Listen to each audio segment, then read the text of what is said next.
Welcome to Scrappin with Sheri. I wanted to show you an idea that again is not my original. I saw it initially from Karen McDermott Roth. She had shown it on a YouTube video and I kind of tweaked it to work with what I wanted to use for this. So for this project you'll need your 12-inch trimmer with the perforating blade. That's the orange blade. You'll need a couple of sheets of paper, and for one of them at least, it needs to be a thinner paper, one of our designer papers or one of our newer solid core papers that is a thinner weight. You'll need your border maker system, and you need a border maker cartridge that is attached. Karen called this a knockout design, meaning the design comes out of the middle, but you still have it attached to the paper on both sides. And you can tell that by looking for this metal. If you see metal on both sides, then you know that that's a knockout design. The design comes out through the center. So she gave some measurements for doing this, but then I played and came up with some measurements that I liked a little better for my purposes. So I'm going to put this paper, this is going to be my top sheet of paper, and then this will be my behind sheet. So for my top sheet of paper, I'm going to put it in my trimmer and go to 1.5. And I'm going to score that. But I'm not going to score hard, and I'm not going to go back and forth because I don't want this to fall off. Now, if you'll notice, I am doing my design on the right side of my page, and then I'm going to do it across the top too. So I'm also going to turn my paper, and across the top, I'm going to score again at that 1.5 inch mark. Again, you don't want to push real hard because you don't want it to tear through. I've got a little place where it's almost through. But we want to make sure that we have a good score so we can fold well, but not so good that it comes off of our page. Now this paper, I'm sure some of you are looking at it going, where did that come from? This was in an incentive paper pack with the Ladybug Trio Punch.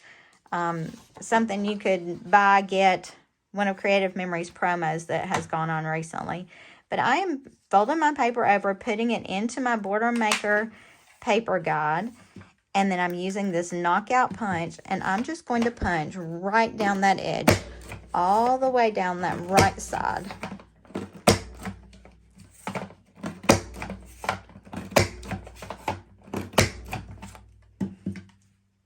And I punched it on this extra sheet of paper, so I'd be able to knock that into the garbage can really quickly. But look how pretty that is. You've got the design going on both sides of that page. And I like the way the contrasting paper behind is going to let that design show through. Now we're going to fold this one and do the same thing, but you don't want to run over what you've already cut. So if you're getting real excited and you're going to move ahead, be sure you don't run over the border part you've already cut out. And again, I'm going to start at the top here.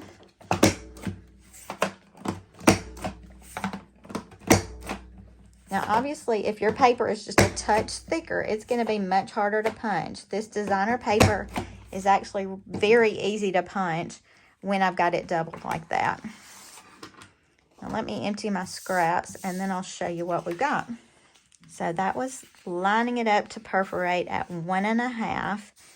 And you see that light green is showing through here, which is really pretty. Now, right here, my designs kind of clash, but what a great place to put an embellishment. It's not actually really bad, but you can do this with lots of different knockout cartridges, and you can see the different designs. Now, because I love this paper that's behind here, I don't want to waste all of that. I want it covered in behind here, behind my knockout design, but I want to cut off some of that, so I'll have it for matting purposes. So let me just switch my blade back out to my cutting blade. And I'm not doing measurements necessarily. I'm just kind of eyeballing. And I'm just going to make sure that I've cut out a lot of that paper so I can use that to mat on the front side.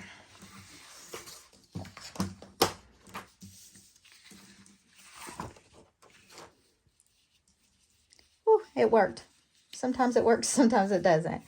And then what I'll do is just use my repositionable tape in these extra spots here, just to make sure that design is going to stick onto that background paper I have chosen.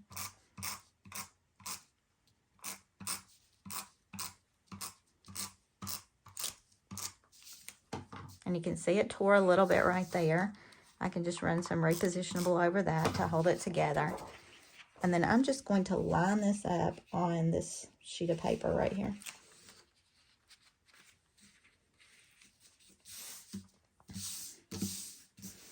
So I've got that pretty knockout design going on. I've got a nice piece of paper here for matting. Let's just look at some of the pictures I was thinking about using on this particular page. These are some professional pictures my daughter and her husband and child had done.